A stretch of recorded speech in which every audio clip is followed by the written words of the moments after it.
warahmatullahi wabarakatuh.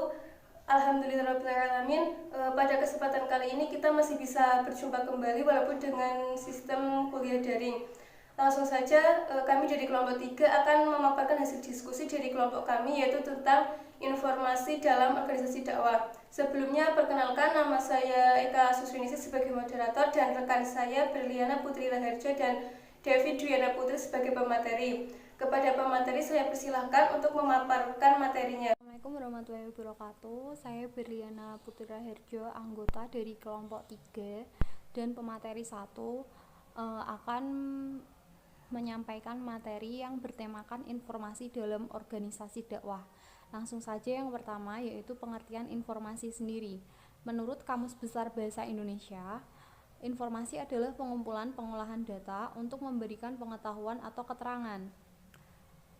Informasi adalah data yang diolah menjadi bentuk yang sangat berguna untuk membuat keputusan.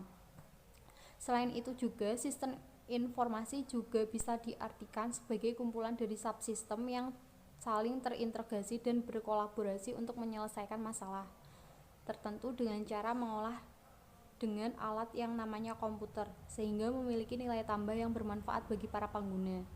Lalu yang kedua yaitu informasi dalam keberhasilan dakwah. Yang pertama, dalam keberhasilan dakwah sendiri, informasi sangat diperlukan. Informasi merupakan fungsi penting untuk membantu mengurangi rasa cemas seseorang. Menurut Noto Atmojo, bahwa semakin banyak informasi dapat mempengaruhi atau menambah pengetahuan seseorang dan dengan pengetahuan menimbulkan kesadaran, yang akhirnya seseorang akan berperilaku sesuai dengan pengetahuan yang dimilikinya. Lalu, untuk memperoleh informasi yang sangat bermanfaat sendiri itu, tindakan yang pertama adalah mengumpulkan data. Kemudian menelaahnya menjadi informasi. Dari data-data tersebut, informasi yang didapatkan lebih terarah atau terstruktur dan penting karena telah dilalui berbagai tahap dalam pengolahannya.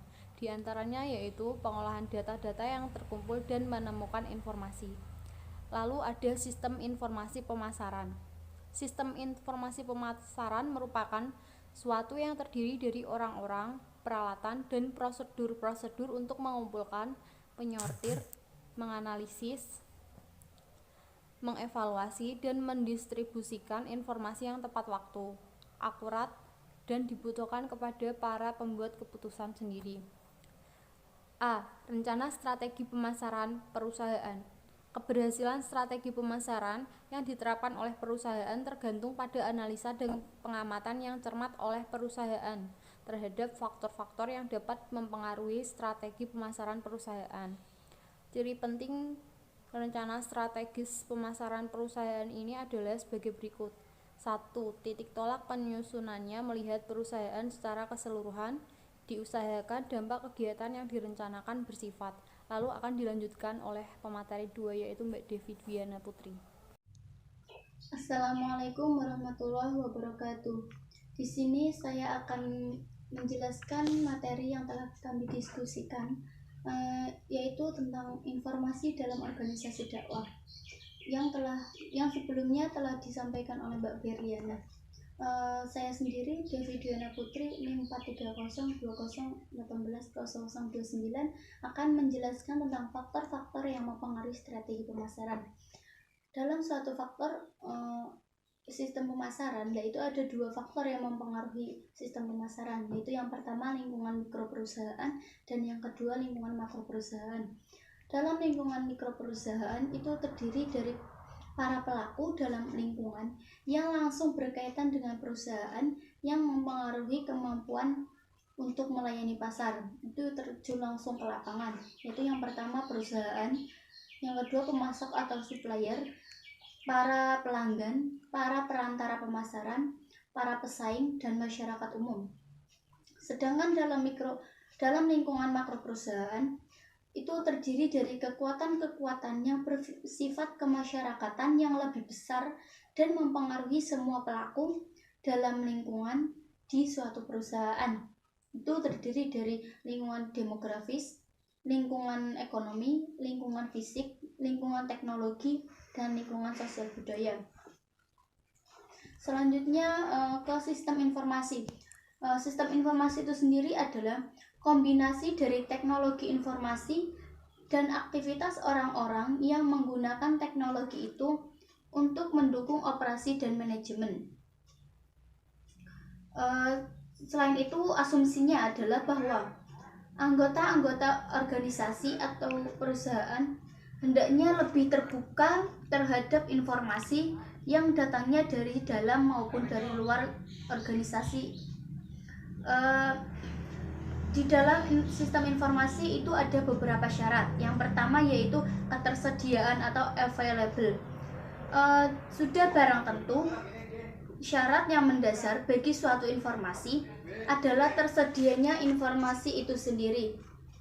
Informasi harus dapat diperoleh bagi orang-orang yang hendak memanfaatkannya. Yang kedua, mudah dipahami.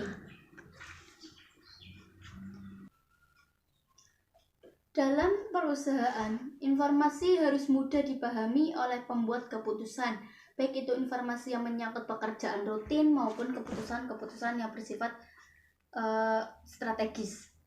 Informasi yang rumit dan berbelit-belit hanya akan membuat kurang efektifnya keputusan manajemen. Yang ketiga ada relevan. Dalam konteks organisasi maupun perusahaan, informasi yang diperlukan adalah yang benar-benar relevan dengan permasalahan, misi, dan tujuan itu sendiri. Yang keempat ada bermanfaat. Sebagai konsekuensi dari syarat relevansi tersebut, informasi juga harus bermanfaat bagi organisasi maupun perusahaan. Karena itu, informasi juga harus dapat tersaji ke dalam bentuk-bentuk yang memungkinkan pemanfaatan oleh organisasi yang bersangkutan. Yang kelima ada tepat waktu. Dalam satu perusahaan, informasi harus tersedia tepat pada waktunya. Syarat ini terutama sangat penting bagi pada saat organisasi membutuhkan informasi ketika manajer hendak membuat keputusan-keputusan yang krusial. Yang keenam ada keandalan. Nah, dalam informasi harus diperoleh dari sumber-sumber yang dapat diandalkan kebenarannya dan dapat dipertanggungjawabkan. Pengolah data atau pemberi informasi harus dapat menjamin tingkat kepercayaan yang tinggi atas informasi yang disajikannya. Yang selanjutnya ada syarat akurat. Nah, dalam syarat-syarat ini harus mengharuskan bahwa organisasi bersih dari kesalahan dan kekeliruan. Ini juga berarti bahwa informasi harus jelas dan secara akurat mencerminkan makna yang terkandung dari data pendukungnya.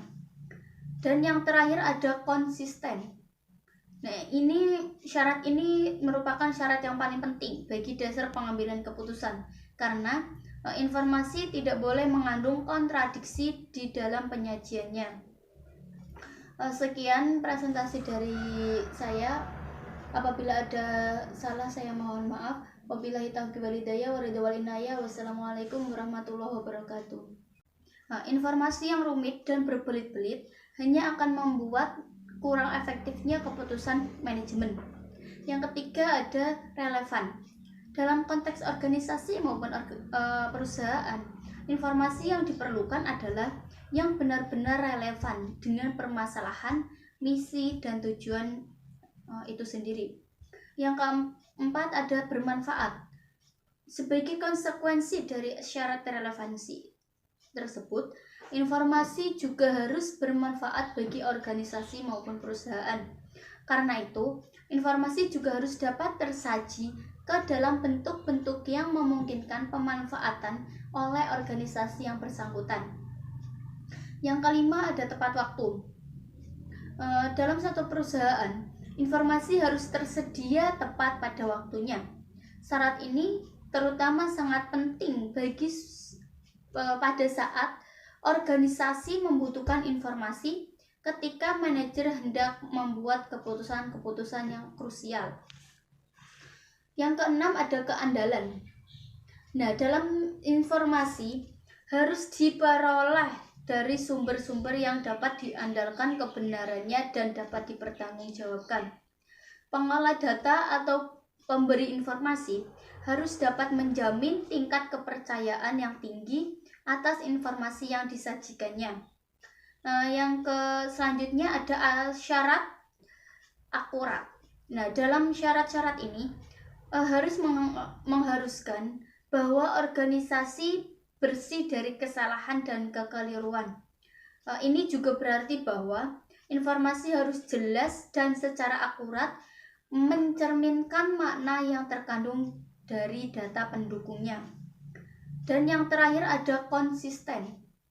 Nah, syarat ini merupakan syarat yang paling penting bagi dasar pengambilan keputusan, karena informasi tidak boleh mengandung kontradiksi di dalam penyajiannya.